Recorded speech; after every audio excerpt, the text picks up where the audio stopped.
Welcome once again to another fantastic episode of the Business Creators Radio Show. We help business creators like you win at the game of business and marketing so you can thrive from your intersection of your brilliance and your passion and make a difference for your community, market, and audience. Please take a moment and visit our website, www.businesscreatorsradioshow.com. You'll find hundreds of episodes covering a breadth and depth of topics relevant to you as a business creator, and links to subscribe via your favorite network so you get fresh episodes delivered straight to you. And now, here's today's episode. Let's get started. My name is Adam Homey. I'm your host, and I am honored by your wise decision to tune in and invest in yourself today. The Business Creators Radio Show takes you to those places, those scenes, those locales where you encounter those mastermind meetings. They give you those aha moments, those answers to questions you didn't even know to ask. That can bring you closer to your trajectory, or at least serving from your intersection of your brilliance and your passion.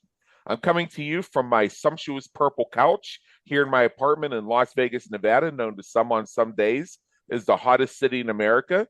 And what we're going to be discussing today is about your story, because you have one. So it's about rewriting your story, and in doing so, rewriting your success and how shifting your narrative transforms your business and your life.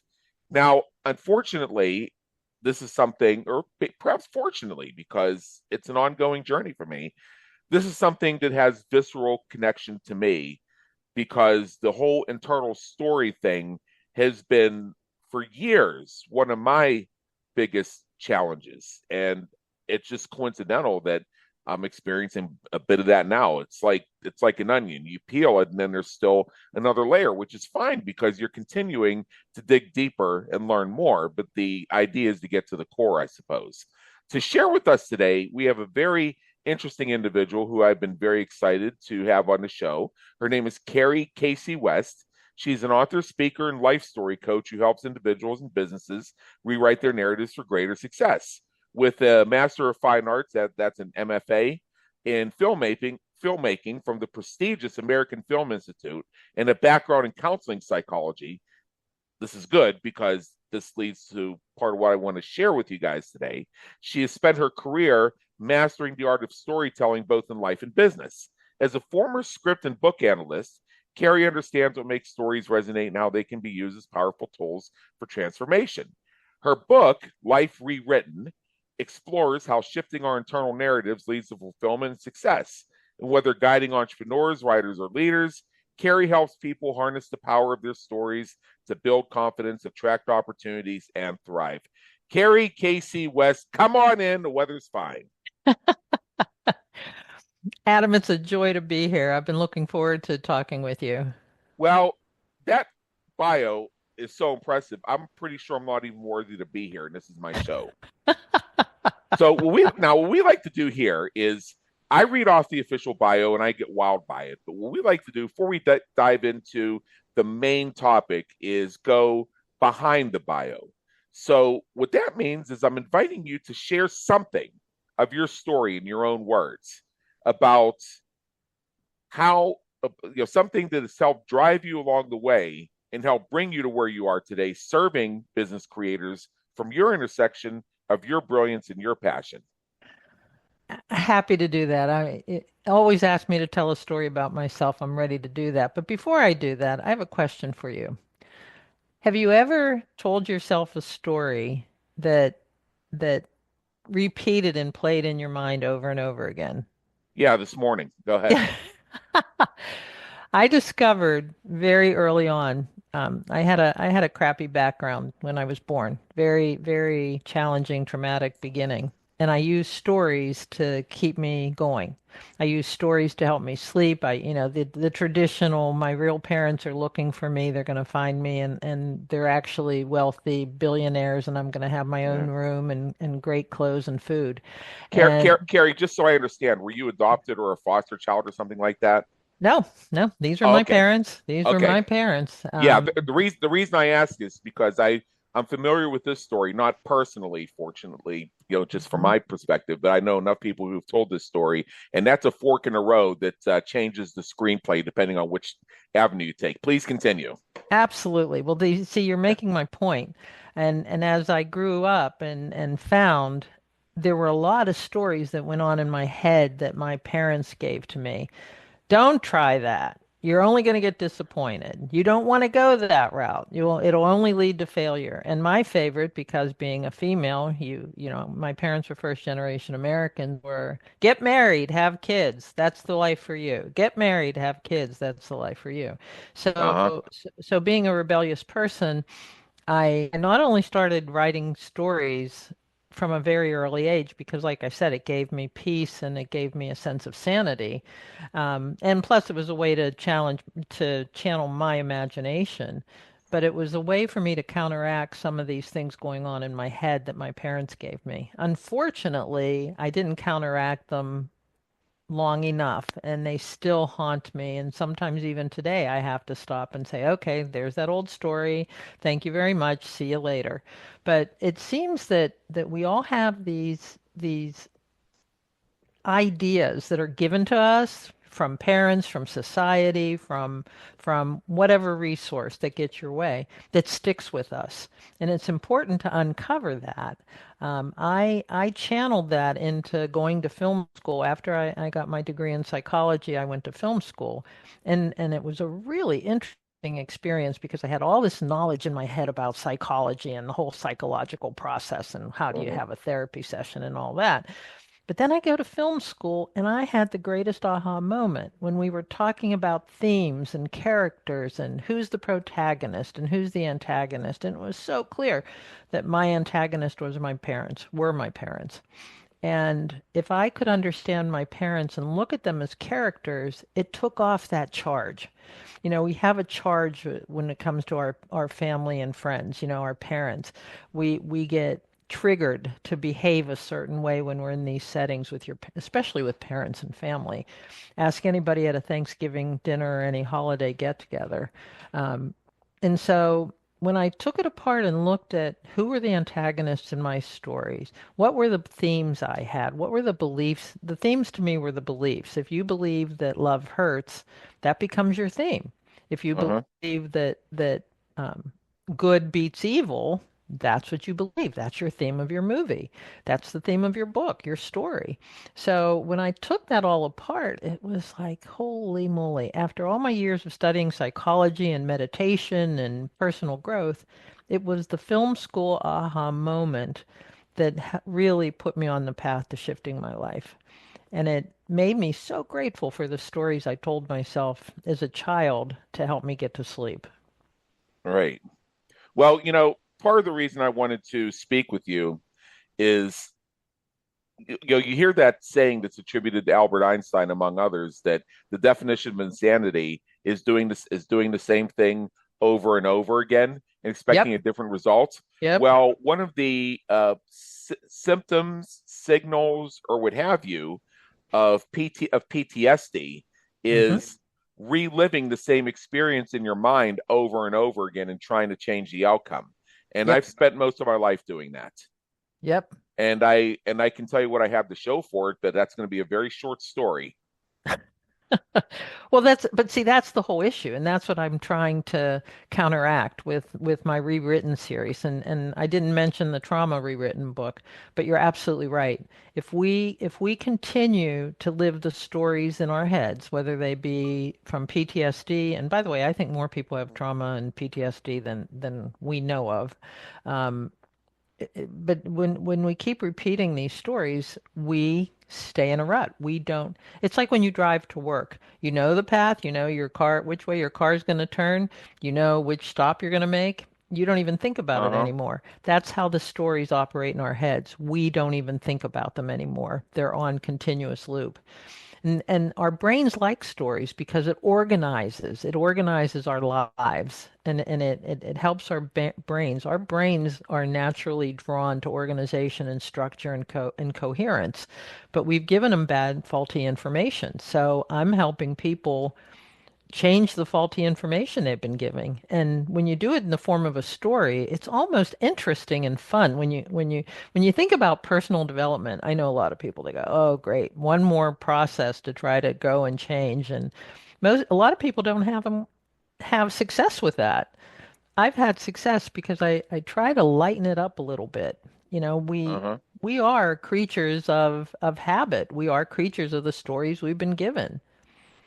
What would we be if we knew we could just change the story in a moment? And we can. I would be a decamillionaire minimum, and my enemies would be dead. We'd start developing laser beams from our eyes, and that would knock them out in no time. Oh yeah. Yeah, yeah. So, but you're not wrong. You're not wrong. I went from uh, so much debt and so much financial challenges to this beautiful home in Santa Barbara, California, that's beyond my wildest dreams. When I think Uh-huh. of my very humble beginnings in Pittsburgh, Pennsylvania, and I love Pittsburgh, don't get me wrong. Gee, that's where I'm from too. Son of a gun. Yeah, I'm still a Steelers fan. So I'm not, but I am no longer triggered. The trauma I endured in those first few years, I'm no longer triggered by that anymore. And when I talk about some of the stuff that happened to me, people look at me and they say, "Really? How did you become the person you are today?" And this is how. I made peace with it. I saw it. I understood it, and I moved beyond it.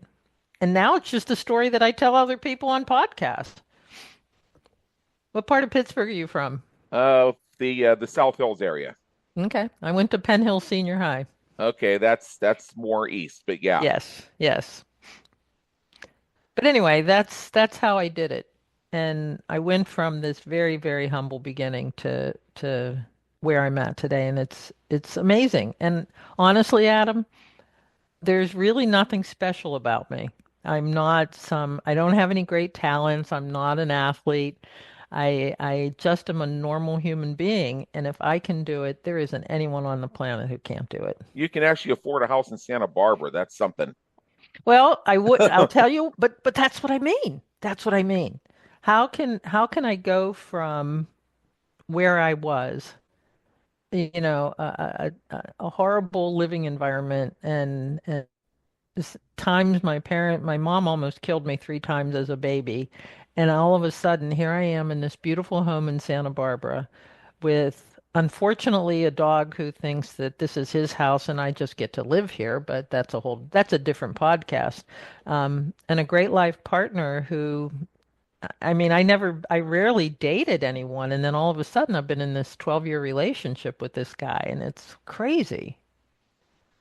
Right, right. Well, you know, it's this whole thing is something that is not exactly new to me, but it's a newer discipline. The idea of understanding and crafting that story and how the story becomes such potentially a driver in things. And actually, the thing I mentioned about how one of the signals or symptoms of PTSD is reliving the traumatic event over and over and over in your mind, trying to change the result or the outcome, even though you can't do that.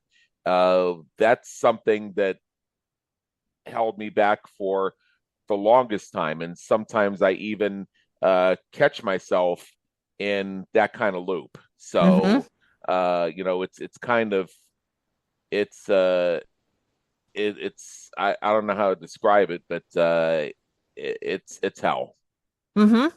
No, it absolutely is. And the goal for me is not to try to fix it. And that's where you get into the loop pattern. You try to fix things. I kept dating guys who were like my father to try to get them to love me. And Uh-huh. maybe if I could fix that, then that will prove that I was worthy of his love. Instead, I take the approach of that was a character in that story. Let's put that script on the shelf and write another story. You can use the characters that I created characters that weren't like my father anymore. and that way I would have significant relationships with them.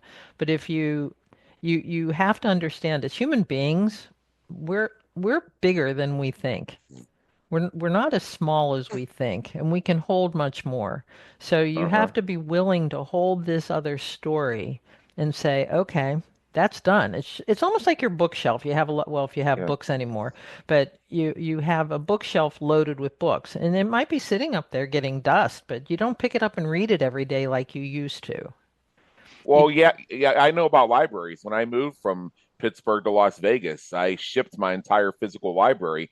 It blew my entire moving budget. I had no idea how heavy these damn books are. So believe me, this thing is going to follow me around forever. And there's some books that have sentimental meaning. But here's another thing. We speak a lot on my show about what happens in our childhoods, hmm the impact of patterns in hmm families and experiences and the generational things and how different generations experience things hmm and as I've told people many times, I was born in 1976, so I basically refer to myself.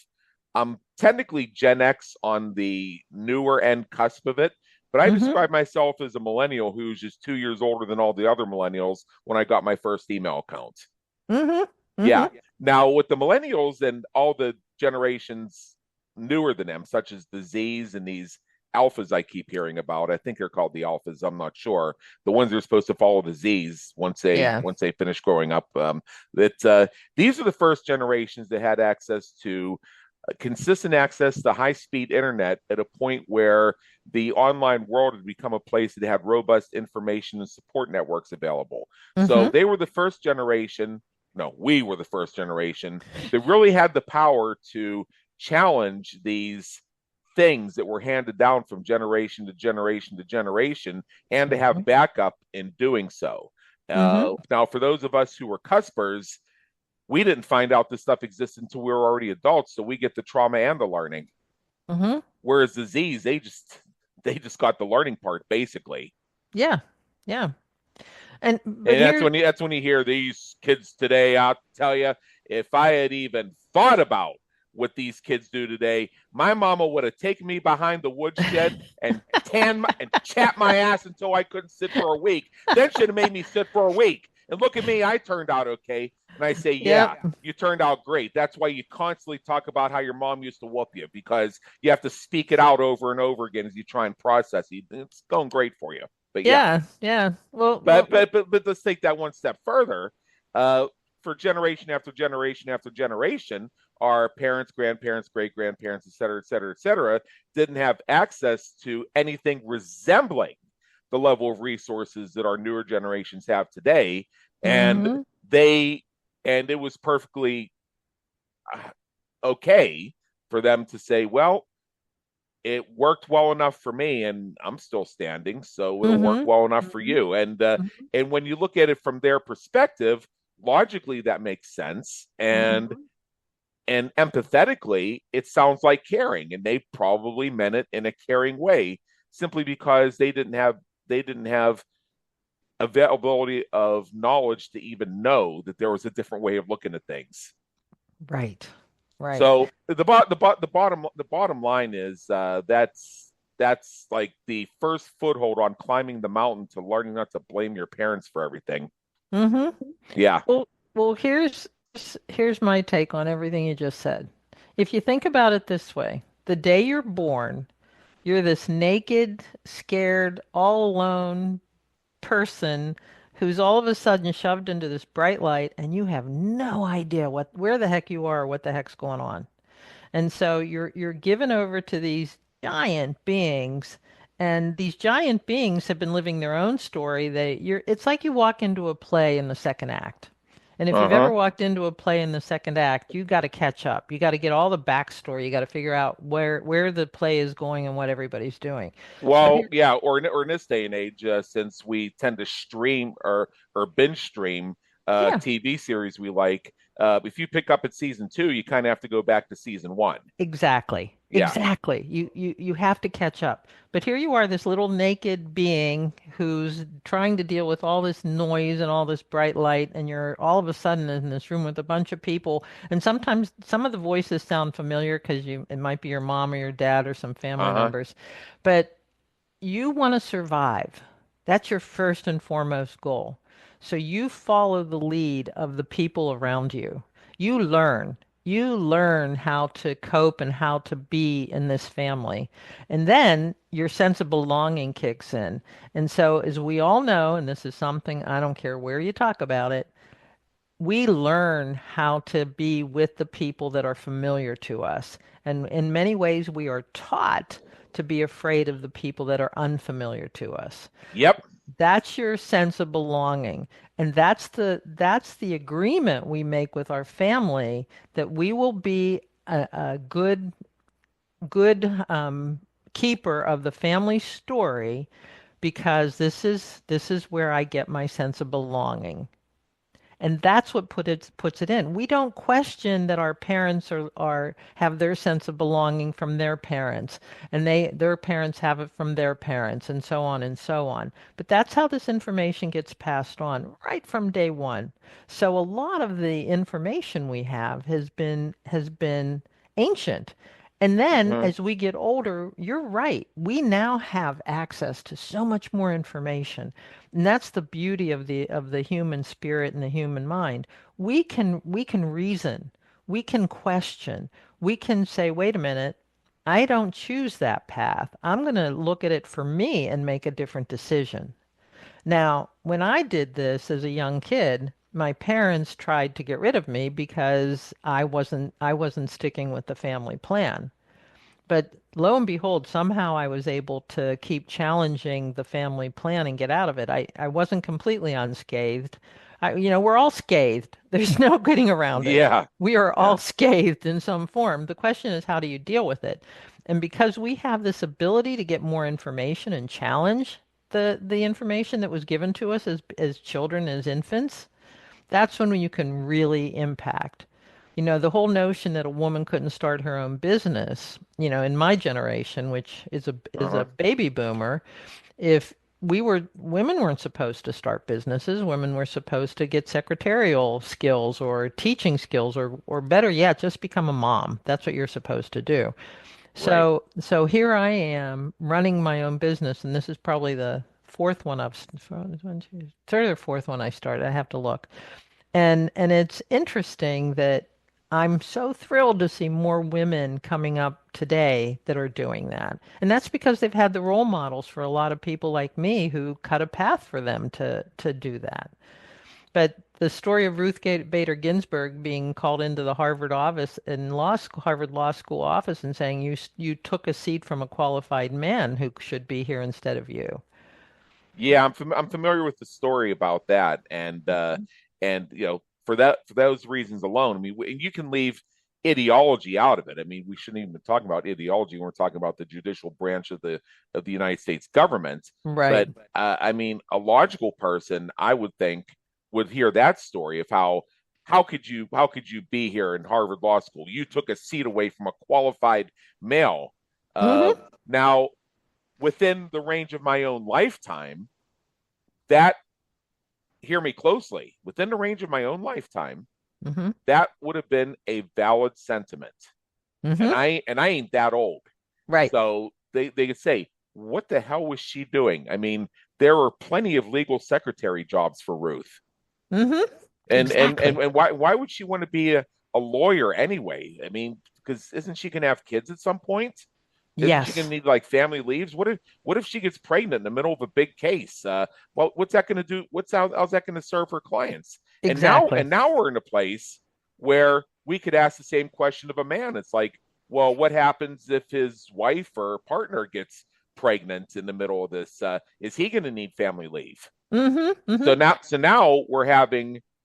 It's still not a great conversation, but at least it's a better one because it's a little bit more consistent. Right. And we still have the vestiges. We still have the residue of that, of those earlier teachings, those generational teachings that still spring up every once in a while. You'd be surprised how many young women I work with that say, "How can I have a complete life?" Well, what's a complete life to you? Well, I think I'm supposed to be a wife and mother, and I'm supposed to have a career. So how do I balance that? What's my work-life well-being?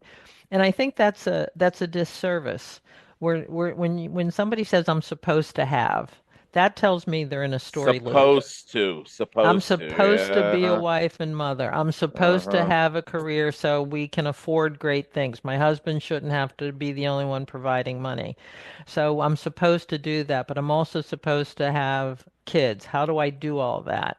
And to me, that's like right away. There's the story. Right. There's the Yeah. story. It's what you're supposed to do. And I have to get them to think, what do you want to do?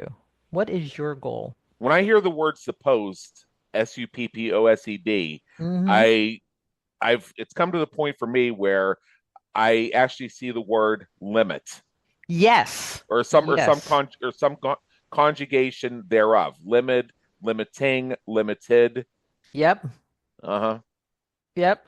It's the old story. And it's the one where we are still breaking these patterns. It's like you said, we are expanding. We are having different conversations, but it's important to acknowledge that some of the old residue is still there and it's still holding people back.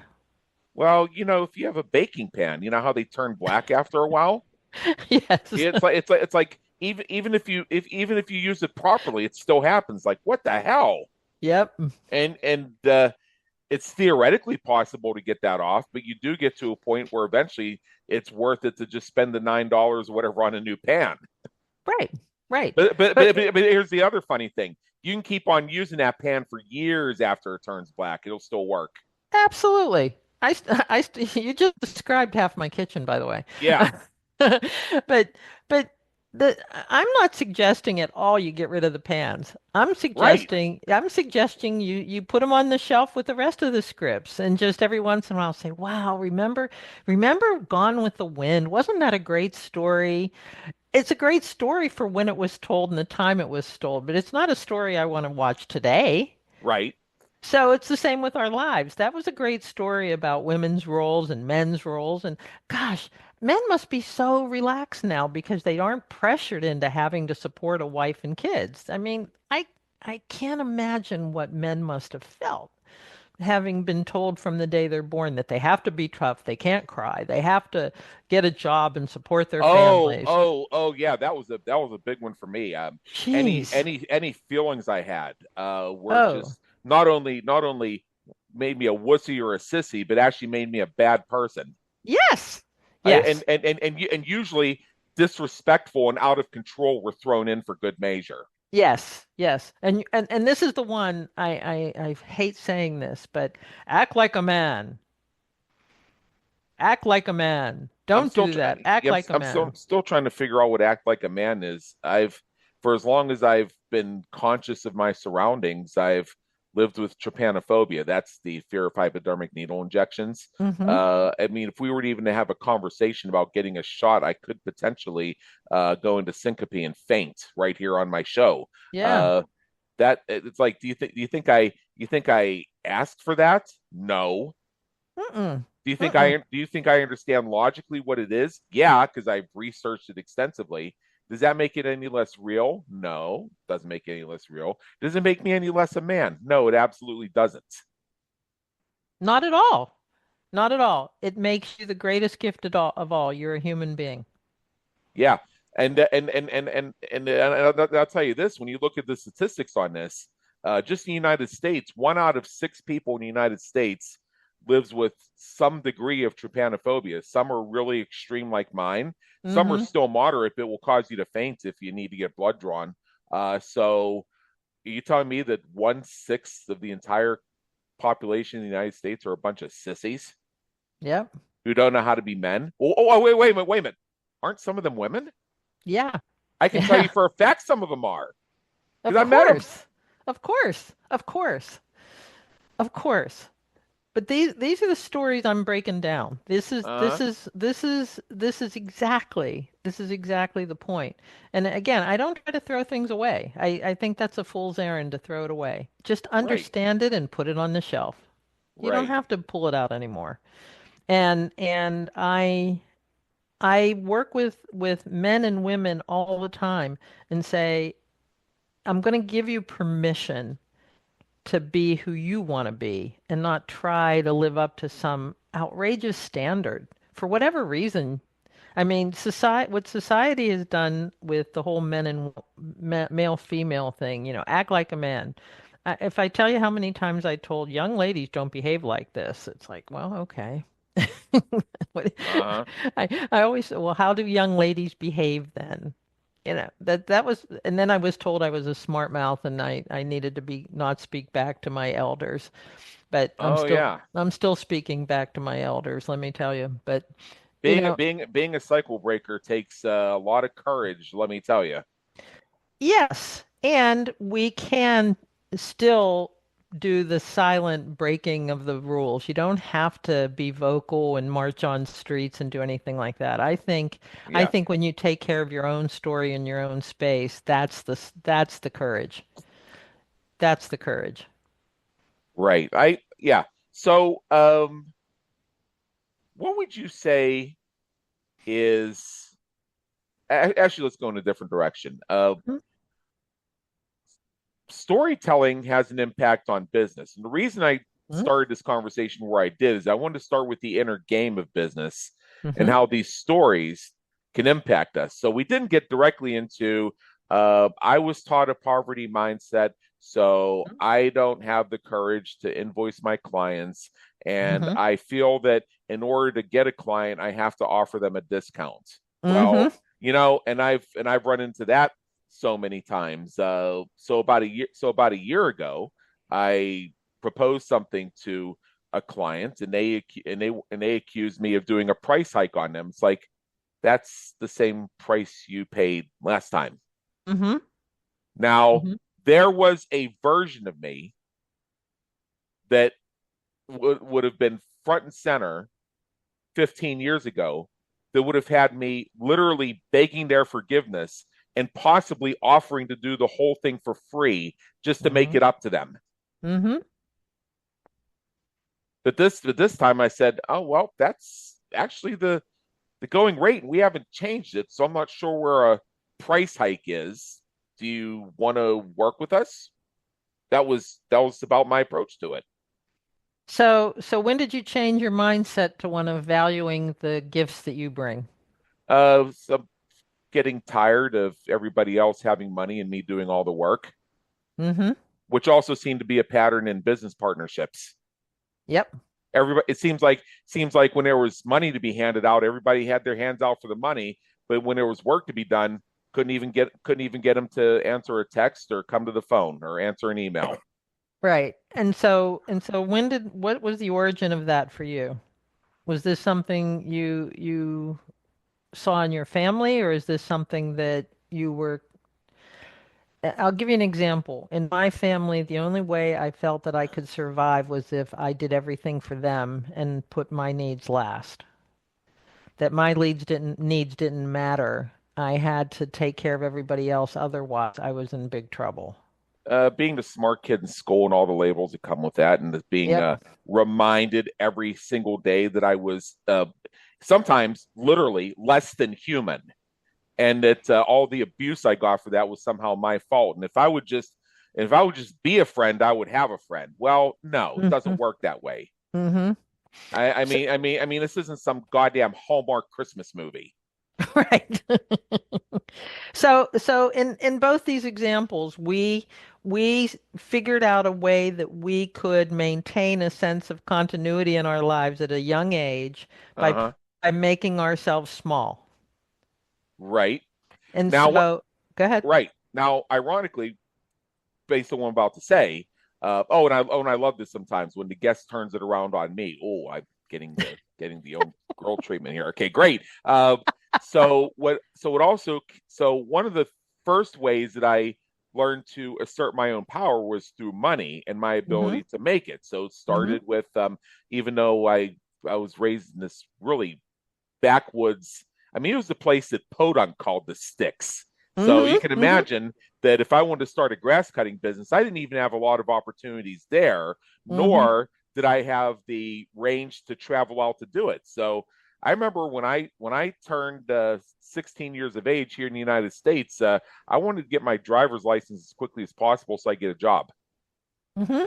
And boy, I tell you, I mean, the pressure I got to not worry about driving and just work on your studies. And I tell you that once I got a part-time job, the only supportive message I ever got as far as that was call off.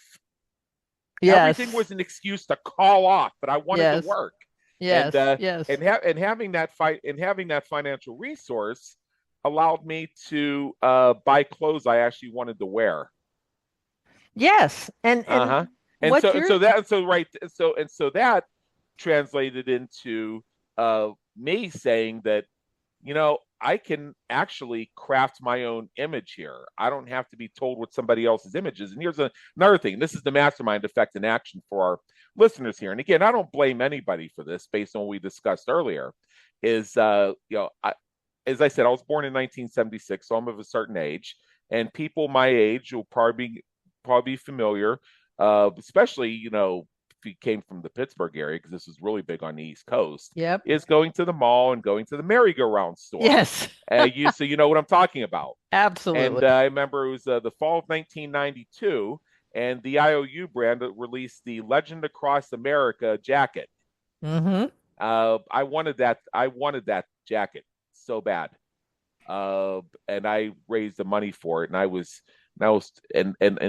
all I got was, well, who's wearing a jacket like that? Do you want to be like? Why can't you just be yourself? Yeah. But Yeah. but then I was told, well, you should go shop at Macy's. You should dress preppy like the preppy kids. Oh, you mean those assholes that beat me up every day? No, thank you.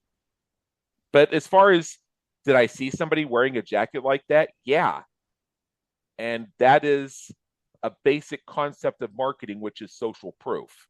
Mm-hmm. Doesn't matter who I saw wearing that jacket. I saw it being worn by somebody, and I thought, wow, I bet you I'd look good in that jacket. So I went in the store and I tried one on even before I had the money to afford it, and I thought, this looks good, feels good, got nice quality. The biggest mistake I made with Hmm. that and all the other stuff I bought from stores like the merry-go-round and stuff like that is after I physically grew out of it, went off to college and all that. Mm-hmm. I wasn't really paying attention to life, and my parents were in a mode where they really wanted to start cleaning stuff out. And I said, sure, just go ahead and donate it. You know what that stuff is worth on the nostalgia market today? How much? Holy moly, I would have more than got my money back.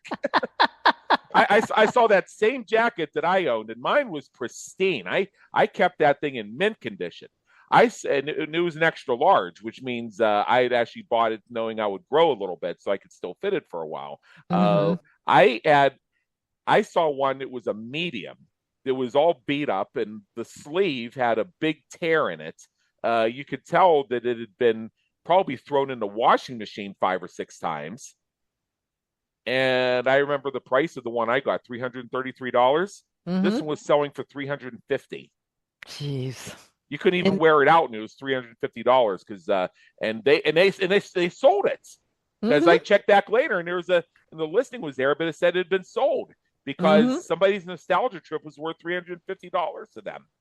That's nothing. 350 for nostalgia. Boy, they spend a lot more on that on I that know. on that trip. But see, Yeah. everything you're telling me is you two have the courage to want to be yourself and resist this story of you have to fit in. You have to Right. fit in. You have to fit in. You have to fit in. Whether you fit in with family and then you try to fit in with your friends and your parents don't like it because you're not fitting in with them anymore, it's confusing. And we have to get what you're talking about with the valuing, we have to get to a point of accepting who we are and all of our picadillos and all the things that other people call strange or not good to do. When you Uh-huh. can accept your own self, then you start valuing it, and then you say, dude, that's the price of doing business with me. Yeah, And you well, and you know what? They respect you then, and you start getting more clients that will respect you. yeah, here's something else. As I sit here on my purple couch in my apartment here in Las Vegas, I have our podcast production team, Mm-hmm. Princess Alessandra Francesca and Mm-hmm. Princess Stella Juliana. Our listeners know this one, but in case you don't, they're two short-haired domestic black cats. I see one of their photos on your screen here. Exactly that. Yeah, Yeah. Yeah. yeah. It's Alessandra's turn right now. So you see the picture of her cuddling with my teddy bear. So Yep. yeah. But you know how many times I've been told, why would you have cats? A real man would have a dog. Uh, there's that real man comment again. There's a real man. We know what the thing is. I love dogs. I think dogs are awesome. How many times have I been over to a friend's house for the first time, and their dog's there, and they're saying, "Well, I know how you feel about dogs." Like, what do you mean how I feel about dogs? And 10 seconds later, I'm best friends with the dog. Mm-hmm. It's Mm-hmm. not that I like one more than the other. I just happen to be an allophile, which is a big word that means somebody who likes cats, and having cats in my place is just more conducive to my lifestyle right now. Uh, Yeah. cats are better suited for people who don't have families. Dogs are better suited for more social environments because they thrive off of it. Hmm. Well, cats are more independent. I mean, Yeah. my dog is very attached to me, and I hate when Uh-huh. I go out of town because I feel like I'm abandoning the poor guy for a couple of days. He gets You, over it, but you also have to do more when you go out of town with the dog. Some people end yes. up kenneling their dogs just because that way they know the dog's going to get the level of attention they should have. Your cat, uh, you pay a cat sitter $40 a day or $50 a day. They stop in twice for two 30-minute visits, take care of the cats and play with them for a little bit. And by the time that's over, the cat's saying, this has been all well and good, but get the hell out. Yeah. I've had cats too, and I could leave them alone and just give them plenty of food. They wouldn't overeat. They'd take care of themselves. They'd be fine. But Yeah. the dog you have, I gotta, we don't take him to the kennel, so I have to fly my sister out here to sit with the dog for a week or so when we go out of town, or I get my stepson to come up and take care of him. But Yeah. it's a lot of work when you have a pet. And I want to get back to this thing about they're saying because you have cats, you're not a man. My partner Simon is the he has to be a strong man because you couldn't be with my personality and not be a strong man. And yet he does, I admire the confidence. Keep going. yeah. Yeah, no, but he makes dinner every night. He does his own ironing, he does his own laundry, he does his own sewing. He has a sewing machine. And so many of my friends when they come over they say, "Oh, when did you get a sewing machine?" And I'll say it's Simon's. "Oh, Simon has a sewing machine?" "Yep." "Huh." And you want to say to them, "Go ahead, tell me what that hunt is. Is he not a man because he has a sewing machine?" "No, no, no, no, no, no. That's not what we're saying." But do you see what I mean? We have this Uh-huh. societal view of what is appropriate for men to do and what's appropriate for women to do. Some of this is relatively new. 100 years ago, a man who didn't prepare dinner for his family wasn't a real man. I mean, that's how quickly we forget some of this stuff. Yep. Yep. My point exactly. And when we can, I'm so glad we're having this conversation, Adam, because this is how we change these things. Right, right. This is how we have impact. And this is what I do with my clients. I talk to them about this stuff and they start having these aha moments of, "Oh, you mean I don't have to do?" "Nope, you don't have to do that." "Nope, you can have 100 cats if you want them. And we'll call I you a I I cat I would man I would instead of a I would cat love lady." I would love to have 100 cats, except for pet limits. Except for what? Except for pet limits, I would have more. I Yeah. would have more than the two that I have right now. That's right, Stella, who's been sitting on my lap for most of the time here. That's Yeah. right. There'd be more kitties here that you could be a mentor and a guide to. Yeah, but then we'd call you a cat man instead of a cat lady. Exactly. I mean, Yeah. when I had the two cats, when I had my cats, people always said, "Well, you're not married, you're in your 40s, and you have cats." Hmm. Do you know when Simon and I bought this house in Santa Barbara? Simon, who's been divorced a couple of times, no questions. Me, I've never been married. And I had to sign a note that said I did not have some man who could claim ownership to me or my property. Okay. And this was in 2016. No man could lay claim to me or my property. Wow. And I signed it, Carrie West, comma, spinster. And Simon said, "Why do you do this?" Uh-huh. I said, "Cause I can." And the loan company isn't going to get freaked out about it. They're just going to giggle. And I just have to make a statement. Yeah, well, and I'll give you another example of this. And again, I don't really inject politics into the Business Creators Radio Show. When I comment Mhm. on things like that, it's only to make a point about whatever we're discussing. But we're here in 2025. Do you remember last year that there was a big thing about one of the candidates on one of the tickets saying something about cat ladies? And Yes, it led to yes, this whole backlash. yes. I'm thinking, dude. And again, I'm going to reveal something about myself, and this is okay. Hmm. I'm thinking, dude, you're the guy I'm more likely to vote for, and you're dissing me because I got cats. What's up with Hmm. that, man? What's up with that, man? Hmm. But I was delighted. But I was delighted to see people say, wait a minute," and even some Republican men say, wait a minute. Here's me with Mister Whiskers. What are you saying about me? Yeah. You see Mr. Whiskers here, who is usually a rag doll, and Hmm. you see Yeah, how fierce yeah, Mr. Whiskers is here. You want to see? You want to repeat that about call me a cat lady? And remember, yeah. Mr. Whiskers is right here. Well, and I'll tell you something. My cats were a lot more fierce and stronger than my dog. My dog Right. barks and wags his tail. The cats were like cats would let you know if you were welcome in that. They always let people know if they were welcome in my place. Dog kind of like, "Come on in, everybody's welcome." Yeah.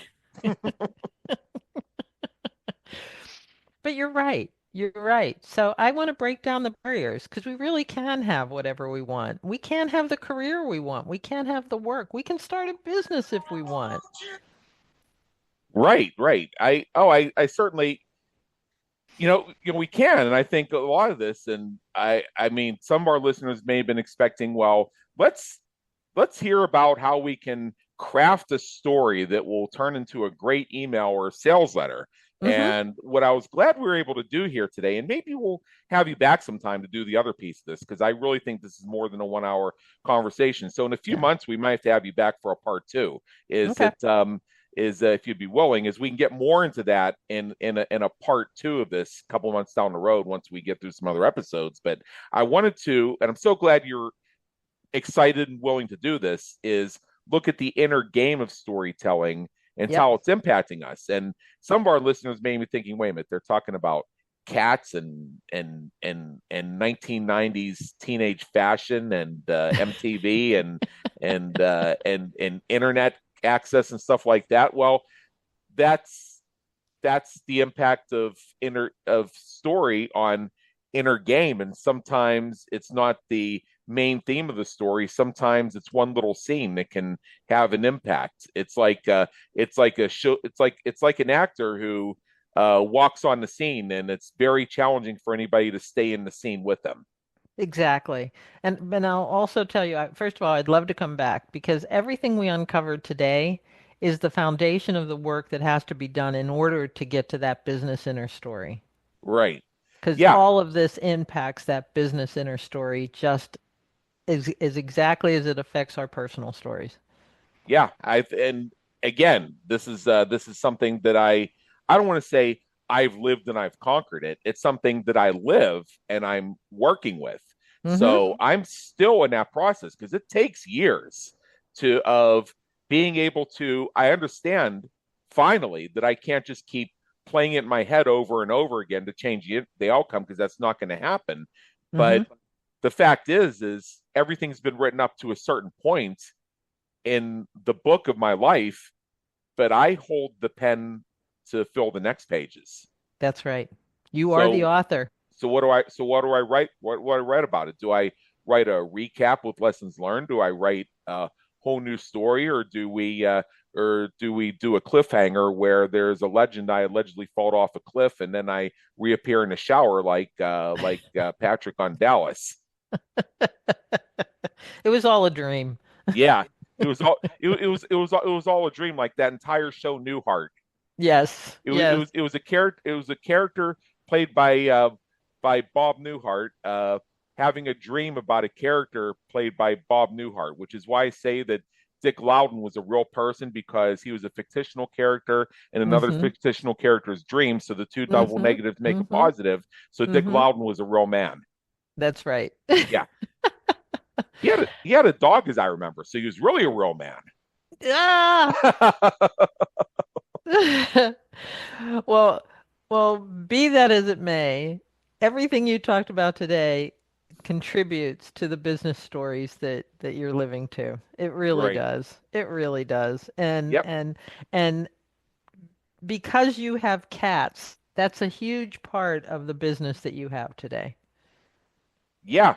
So we unfortunately do have to wrap this up, but we do have an invitation or two that you want to extend to our audience. Now, these links are going to be in the notes for this episode, so I'm going to encourage our listeners to go down there.